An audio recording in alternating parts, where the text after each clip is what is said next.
Hi friends. మేము summer లో వచ్చే ఫ్రూట్స్ మేము టేస్ట్ లోనే కాదు హెల్త్ కూడా చాలా ఉపయోగపడతాం. మా ప్రయోజనాలు ఏమిటో తెలుసుకుందామా రండి.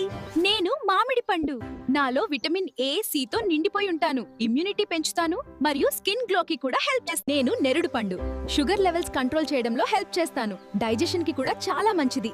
అజీర్ణం, గ్యాస్ సమస్యలు తగ్గించడంలో సహాయపడుతుంది. నేను తాటి ముంజలు.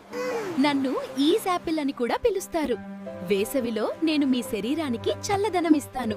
నాలో నాచురల్ షుగర్స్ ఉండటం వల్ల మీకు వెంటనే ఎనర్జీ ఇస్తాను. నేను తక్కువ క్యాలరీలు కలిగిన ఫ్రూట్. హెల్త్ కి చాలా మంచిది. నేను లిచ్చీ. చాలా టేస్టీ ఫ్రూట్. జలుబు, ఇన్ఫెక్షన్స్ నుండి మిమ్మల్ని రక్షిస్తాను. నాలో విటమిన్ సి ఎక్కువగా ఉంటుంది. వేసవిలో మీ బాడీ హీట్ తగ్గించి చర్మాన్ని యంగ్ గా, మరువు, ఫ్రెష్ గా ఉంచుతాను. నేను మీకు తెలిసినట్టయితే నా ఉపయోగాలు కామెంట్ చేయండి. అంతేకాదు, ఈ వేసవి కాలం మమ్మల్ని తినడం మర్చిపోవద్దు. ఈ వీడియో మీకు నచ్చితే లైక్ చేసి సబ్స్క్రైబ్ చేసుకోండి ఫ్రెండ్స్.